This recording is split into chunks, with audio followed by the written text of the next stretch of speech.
ব্যবসা চালিয়ে যাচ্ছে, স্কুলের ছাত্রছাত্রী নিরাপদে স্কুলে যেতে পারছে না। দীর্ঘ 2 বছর থেকে আমাদের শিলচর কালাইন রোডের কাজ আসার পর কন্ট্রাক্টরের প্রতি হ্যান্ড ওভার হওয়ার পর আজ পর্যন্ত শিলচর কাজ সম্পূর্ণরূপে হয়নি। এর মধ্যে একটা ব্রিজ 3-4 বার করে ভেঙে গিয়েছে, কিন্তু প্রশাসন বা আমাদের পূর্ত বিভাগ কোনো গুরুত্ব দেয়নি, বা বিজেপি সরকার বা কৃষ্ণেন্দু পাল মহাশয় আমাদের জনগণের চিন্তাধারা কোনো মাথা কেননি।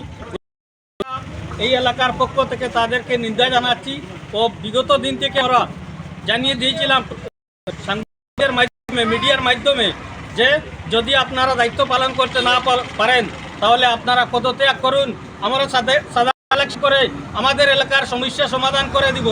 যদি আপনারা না পারেন তাহলে আমরা দেখিয়ে দিব। তাই আমরা আজকে দীর্ঘদিন থেকে দেখেছি কালাইন বাজার থেকে রানীঘাট অবধি রাস্তার মধ্যে যেগুলা যখন রোদ দেয় তখন ধুলাবালি, আমরা রাস্তায় যাতায়াত করতে পারছি না, ব্যবসা চালিয়ে যেতে পারছি না, ছাত্রছাত্রী যারা তারা স্কুলে যেতে পারছে না।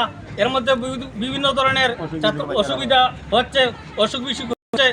যখন বৃষ্টি দেয় কাদার মধ্যে পুকুরের মতো হয়ে যায়, কিন্তু প্রশাসন বা আমাদের পূর্ত বিভাগ কোনো গুরুত্ব দেওয়া হয়নি। বারবার বিভিন্ন এরিয়া থেকে জনগণ যেটুকু পদক্ষেপ নেয় তাদেরকে ব্যক্তিগতভাবে হুমকি প্রদান করা হয়, ম্যানেজ করার চেষ্টা করা হয়। আমি তাদেরকে নিন্দা জানাই।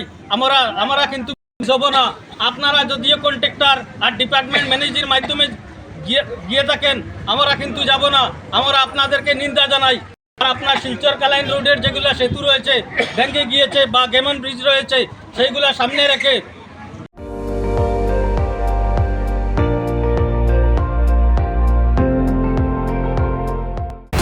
আপুনি চাই আছে ND24, সৰ্বশ্ৰেষ্ঠ নহয় সৰ্বোত্তমৰ দৌৰ।